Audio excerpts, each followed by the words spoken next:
Good afternoon and welcome to Pincus Co Live.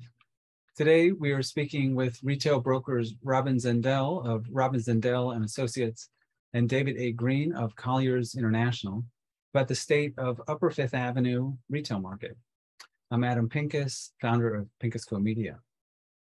This episode is sponsored by G-Parency, a provider of technology solutions designed to empower commercial property owners and reduce their reliance on certain high-cost service providers. This is episode 18 in our series of broadcasts. Prior episodes are on our YouTube channel. So Upper Fifth Avenue is the premier retail trade area in New York City and one of the top destinations in the world. Storefront retail has been challenged globally and here in New York over the past several years with the internet retailing, with COVID lockdowns, and later related declines in tourism and office workers. But the streets here in New York are filling back up again, and tourism is on the rise, and tenants have been signing deals, though not tons of them, on this area. Several luxury residential towers are opening and being developed on the stretch. So with all this going on, we wanted to check in on deal volume, velocity, and ask if the character of the stretch is changing in any way. If you would like to download a parcel by parcel map that we'd made on Pincus Co. Here, I'm putting it in the chat so you can just download that. So first, I'd like to thank you for joining. And David, if you could give kind of a overview of some of the deals over the past year or two that have happened on the stretch. Great. Thanks for having me. I guess I would say that during the pandemic, things came to a bit of a screeching halt around town, and particularly in the high-end markets. That said, there have been some deals that have been done on Fifth. Notably and recently, you've heard of the Swarovski deal at 680 Fifth Avenue. It was formerly the Gap. And at 730 Fifth Avenue at the Crown Building, Chanel jewelry is going to be sandwiched between Chopard and Mikimoto with Bulgari on the corner. But there have been a number of renewals and other transactions over the past couple of years. You have Canada Goose took space and the former Massimo Dutti space. Carlton Arts is a pop-up next door. You have seen Harry Winston is expanding. That was in the fourth quarter of 20. They announced they're expanding into the former Bendel's space, 1/3 of it. Lego is going to 636, or is, excuse me. Michael Kors, Aritzia, Dior at 767, Gucci renewed at Trump Tower. There are a number of transactions. And on Fifth Avenue, you never have a fantastic number because this is a small stretch and some of the most valuable retail real estate in the world. But activity has been increasing. You speak to the brokers that are out there. Clearly, there's more activity, and in this zone as well. We are also the agents on 693 Fifth Avenue, which is formerly the Valentino space between 54th and 55th. And at the GM building, where Under Armour took space next to Apple, we are the sublease agents for Under Armour. I think my instinct is that the market is getting better. There are gyrations that are occurring because of all the things we hear about, supply chain disruptions. Today, the stock market drops 800 points. Tomorrow, it goes up 600. I think that there are, there's a fear factor out there. But all that said, tourism's increasing and we see an upward trend. So I'm confident that things are good. And based on our agencies, we're seeing, a fair amount of activity that makes us confident. And Robin, can you give a view? You're working with tenants, like how, when they're looking at the area, what are you talking to them about?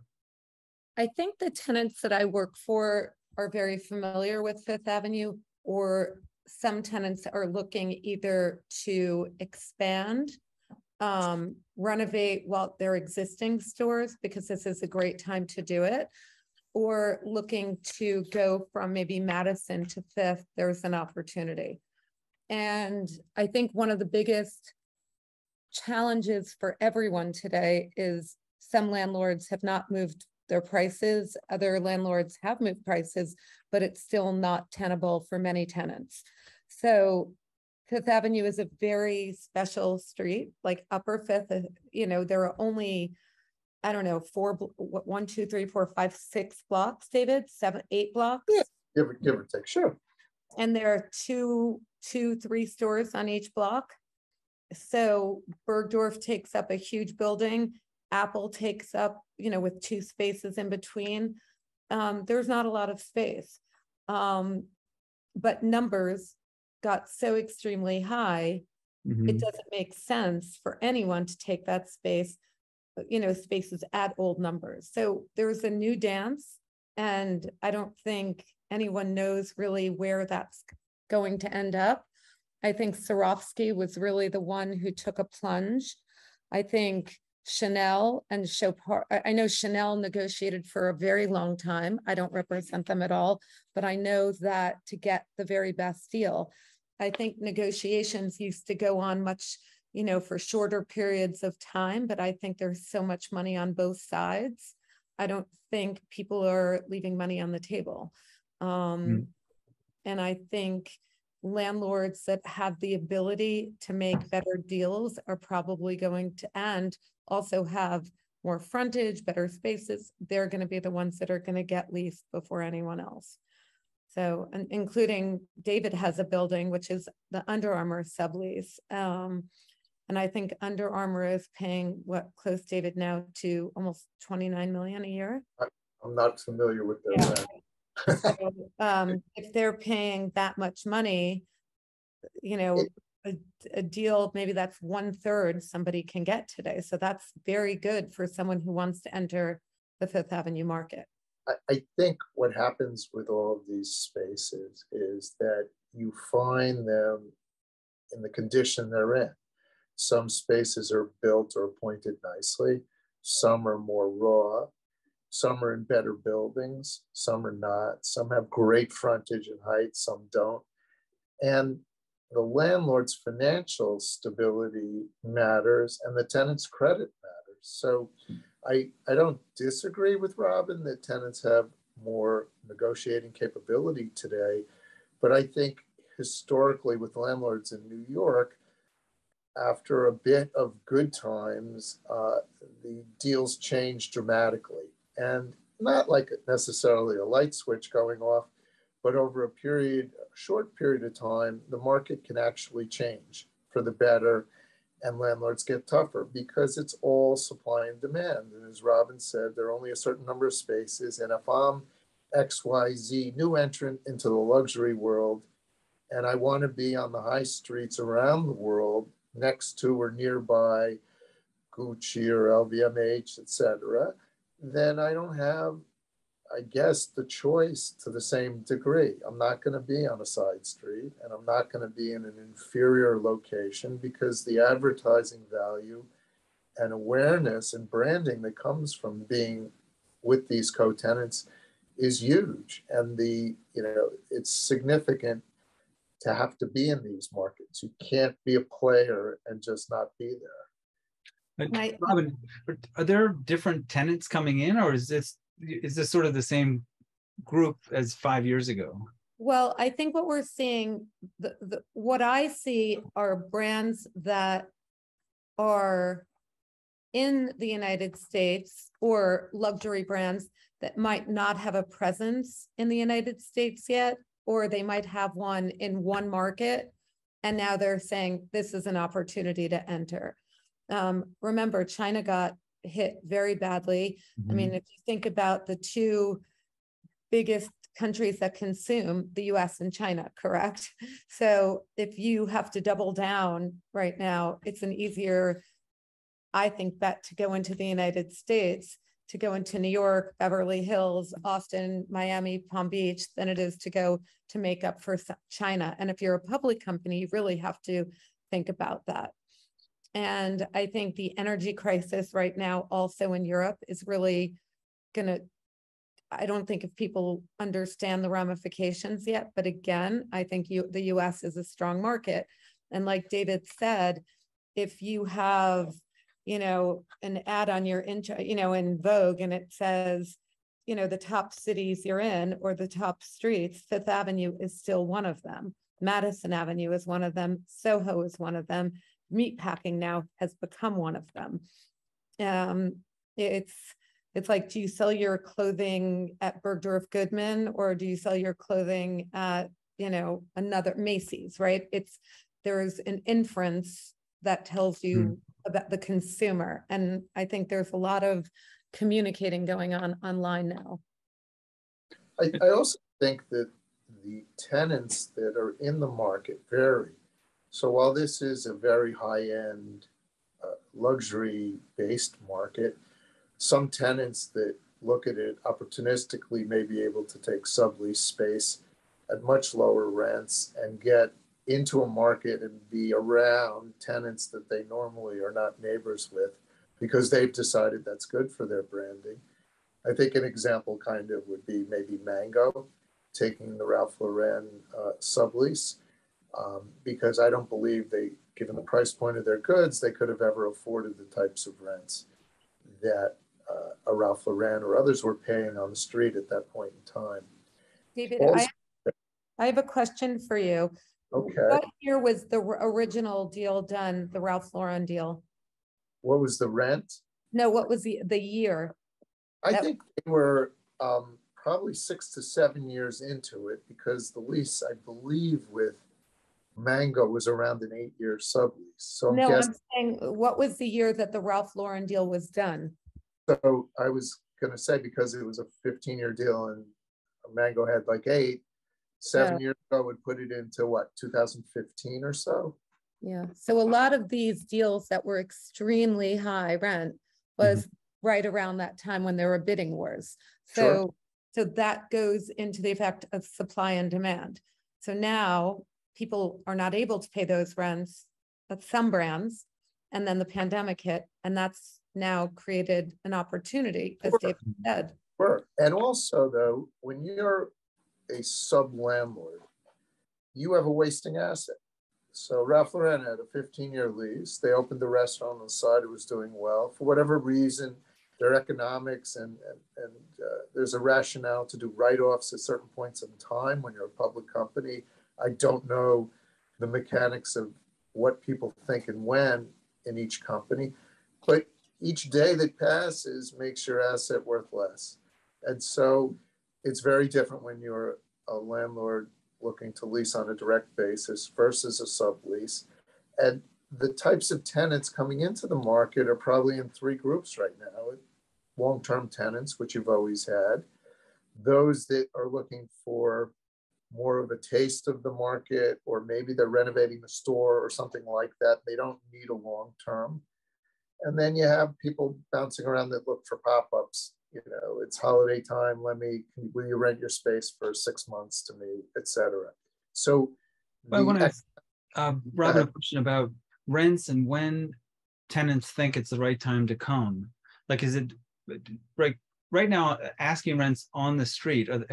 Did they sort of bottom and now they're coming back, or is it still kind of a holding pattern when you talk to your landlords? I think that nobody really is quoting a rent anymore, or if they are, it's all over the place and it changes, because I think, as David said, if I have a tenant that is really strong financially and I'm going to sign a lease and I'm going to long-term, they're going to want me in and they're going to try and make a deal. I mean, I think when landlords blow deals and don't do a deal in markets like this, where it's a bit precarious and, there is fear out there. There's a lot of unknowns.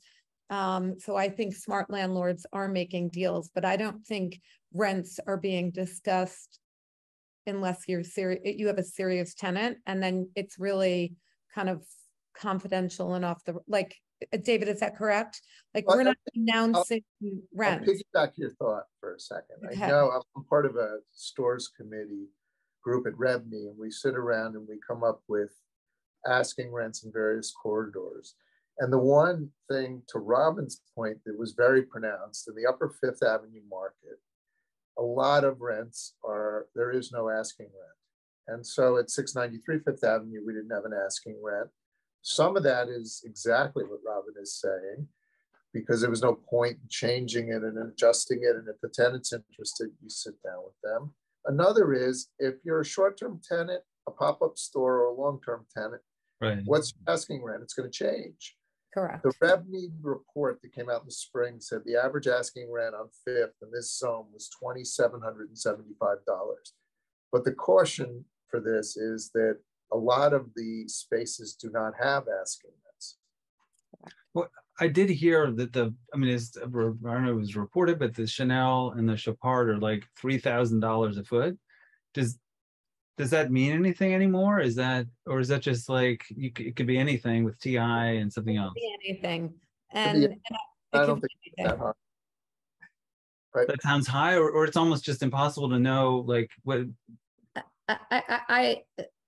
I have an opinion about this. I think Let's hear it. The days of 3,000 square feet.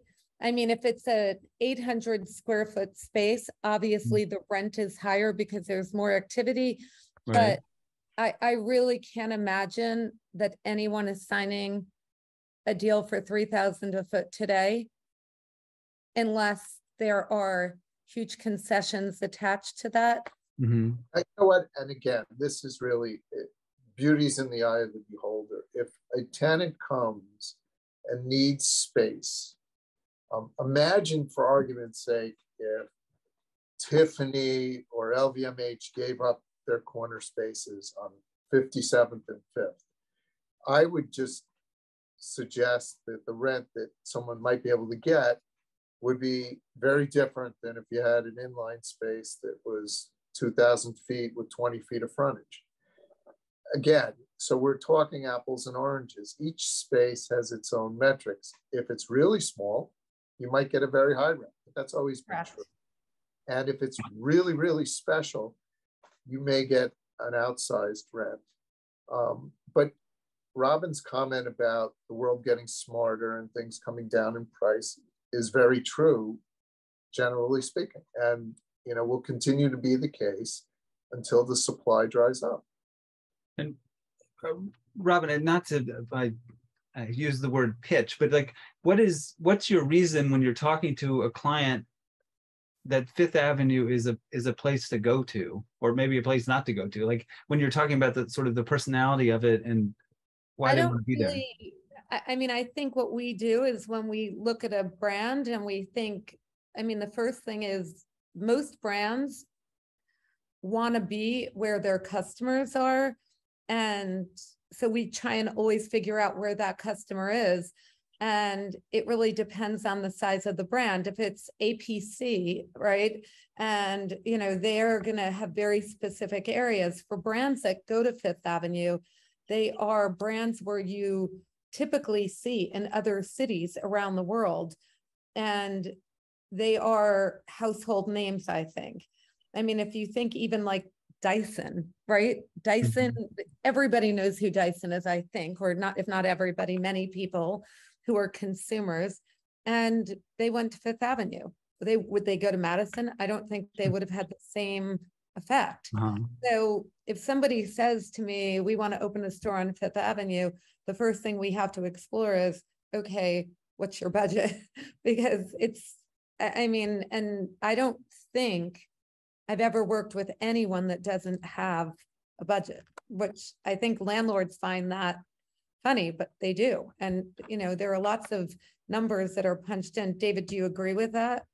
I do. And it's interesting because the sort of tension is, a space to a landlord is what the market will bear, in a sense. A space to a tenant, unless there's some really extreme circumstance, has a lot to do with the revenue that they can generate and whether or not they can afford it. So you will never see, put quotes around never, like a dollar store take 57th and 5th, because they can't do the volume to make money. And, if your price point of what you're selling is so substantial and your margins are great, then you can afford a lot more. And if it's, you know, your market, the traffic on Fifth is dramatically different than the traffic on Madison Avenue, for instance.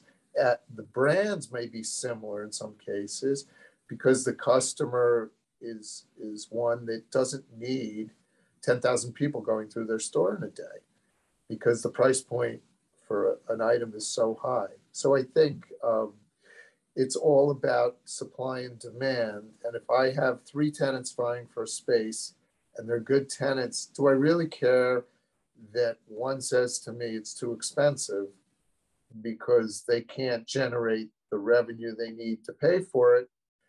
Less so. I mean, I don't want a tenant to fail when I represent a landlord, but other tenants may have a whole different paradigm and are willing to pay for it and can afford it. So it's just well, you were talking about supply and demand. What is the supply on Fifth Avenue? Is there shadow space? Is there, I mean, there is, but like, let's see, I'm gonna peek while I'm doing this because my memory isn't as good as I have Rob. a map. Go for it. I mean, I love when you have, so I think right now there is a lot of availability, but there is availability because there was change done during the pandemic. So for instance, Valentino, they moved off of Fifth Avenue, but they stopped paying their rent and then they had to open a store. So they moved to Madison. Now, when they were going to Valentino, if you remember, when they were going to Fifth Avenue, it was sold, they needed a presence. I mean, so that building is available. We have, I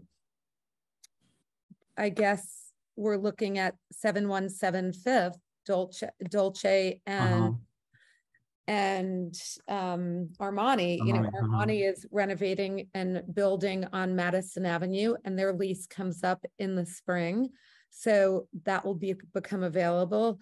You have the building next to St. Thomas. You definitely, not St. Thomas, Fifth Avenue Presbyterian, right, which is Paramount's. It's the old Henry Bendel, that went out, and so those are big chunks of space. You have David, David, what other spaces that we— Well, first off, the Paramount, 2/3 of the space is available because one of the slivers, if you count, there were 3 vertical townhouses. One was taken by Harry Winston. There is space at the General Motors building. We talked about that, some Under Armour. There's space at 7-Eleven, Fifth Avenue, the Swatch brand spaces.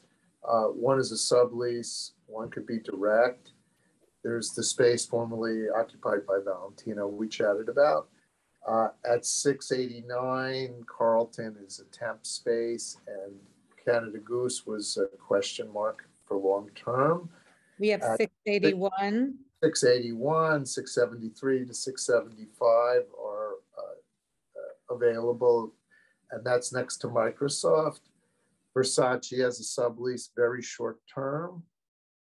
Furla is available. Tissot at 666 on a sublease. 680 has some remaining small space, like 3,100 feet. And Abercrombie. So how many of these people are paying? So there's another question that you should be asking, Adam. How many of these empty spaces are tenants paying, even though they're no longer in the space, or they've had to pay the landlord to leave? So for instance, Valentino left Fifth Avenue, but the landlord was paid, correct, for the entirety of its lease. Furla is on the hook and they have 8 years left, but they're still paying. Under Armour is paying a huge number and they're no longer in there. Ralph Lauren was paying until Mango came. So right now we are in that space between where I think many of these spaces might have been leased if Midtown didn't shut down. Right. And also we have a very weak dollar compared to Europe with shopping, right? So people are strong dollar for us to go shopping. Yeah, the other way. So you're seeing the numbers change here. So I don't know. I think everything is cyclical. We're just in a cycle, and we're in the middle of a cycle, which is where there is opportunity. And I think if you go back in time a little bit, go back to like 2008 when everything melted down, it took a while before the phone started ringing. And then you went from what was sub $2,000 asking rents to literally $5,000 a foot asking rent in some cases. Mm-hmm. So the Robbins cycle point are correct. It goes up, it goes down. How, with all this space available, could the character, I mean, not in some crazy way, but would it change? Like, will there be a different kind of tenancies coming in? Could you have more like hard goods, like Dyson, or well, you're talking about two parts of Fifth Avenue. So mm-hmm. Upper Fifth Avenue, you have Tiffany, Bulgari, Louis mm-hmm. Vuitton, Von Cleef, Bergdorf. I mean, those are four corners. 57th Street, you can't get anything on that block. So, I mean, there are so many people that would love to be there. So if you think about like a 2-block radius, I just don't think that's going to ever change. And I think for brands that want to be near there, I think that's all. I mean, you have Rolex building a tower. I mean, Rolex, mm-hmm. I mean, even their resale values are so high. So I don't think companies would be putting huge investments into the Avenue. The question, will it change? Everything's changing. I mean, I listened to music at a fashion show yesterday, and everybody in my office, I was like, who is that? And they had to tell me his name 3 times. We are changing. And so, if it's not changing, it's a problem. New York changes, our skyline's changing, right? So is there a directionality or a way to kind of think of where it's going?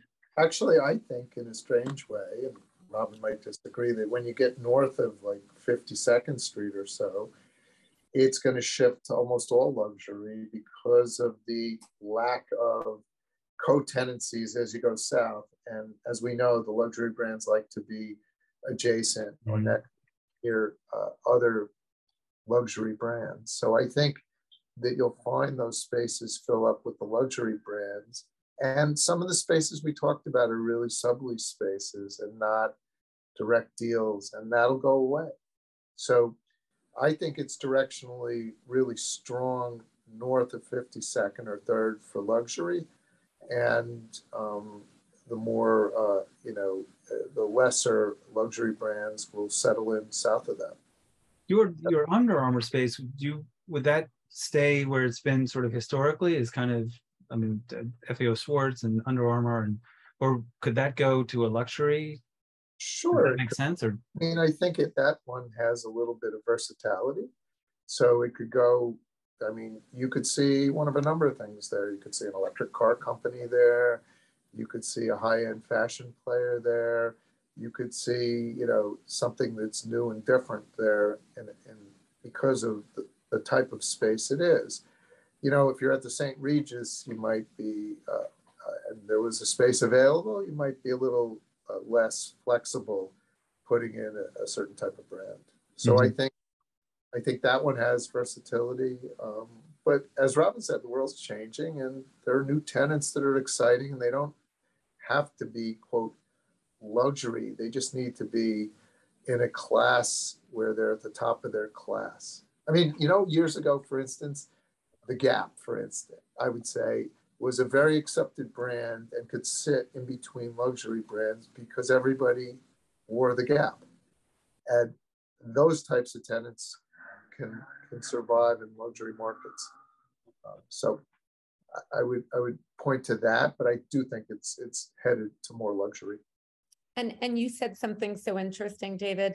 It's like when you're at the top of your class. So if you are top of your game and you're in demand and you can pay these rents, right? You're only going to do that is if you can pay. And if you don't, that means you're hoping private equity is going to come, private equity bought you so you can build your brand, and then they're going to sell in 7 years.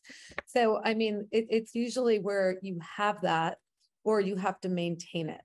And I think the big monkey in the room is with working from home, with how is Midtown and Fifth Avenue, the surrounding areas, going to adapt, if offices are not full-time all the time, right? Like, how are we changing? And that is, I'm not an urban planner, but I think that's an interesting question as well.